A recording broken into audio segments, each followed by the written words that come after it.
લક્ષ્ય ન્યૂઝ, એક નજર, એક લક્ષ્ય. પાટણના નોરતા ખાતે જગન્નાથ પ્રકૃતિ વનનો પ્રારંભ.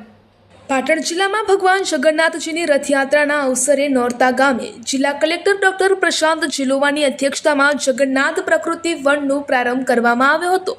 આ કાર્યક્રમ દરમિયાન 251 દેશી પ્રજાતિના વૃક્ષોનું વાવેતર કરી હરિત ગુજરાતનો સંકલ્પ લેવાયો. નોરતા સ્થિત મહાકાળી પીપળ વન ખાતે યોજાયેલા આ કાર્યક્રમમાં જિલ્લા કલેક્ટર ડોક્ટર પ્રશાંત જીલોવાએ પર્યાવરણનું સંરક્ષણ આવનારી પેઢી પ્રત્યેની જવાબદારી હોવાનું જણાવ્યું હતું. ભગવાન જગન્નાથજીની આરતી અને મંત્રોચ્ચાર વચ્ચે વૃક્ષારોપણ કરવામાં આવ્યું. આ કાર્યક્રમમાં વિવિધ આગેવાનો, પર્યાવરણ પ્રેમીઓ અને વિદ્યાર્થીઓ મોટી સંખ્યામાં જોડાયા હતા. જગન્નાથ પ્રાકૃતિક વનમાં આશરે 100 પ્રકારની દેશી પ્રજાતિના વૃક્ષોનું વાવેતર કરવામાં આવી રહ્યું છે, જે જૈવ વિવિધતા અને પર્યાવરણ સંરક્ષણ માટે મહત્વપૂર્ણ સાબિત થશે.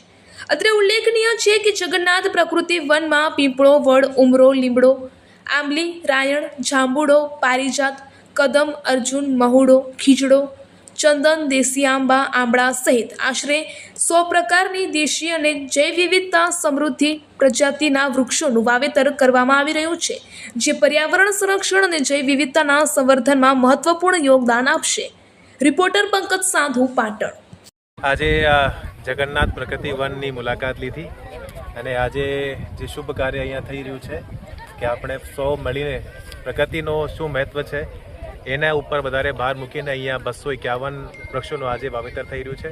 અને આ આખા એરિયામાં 40 થી 50 હજાર વૃક્ષોનું વાવેતર ઓલરેડી થઈ ચૂક્યું છે.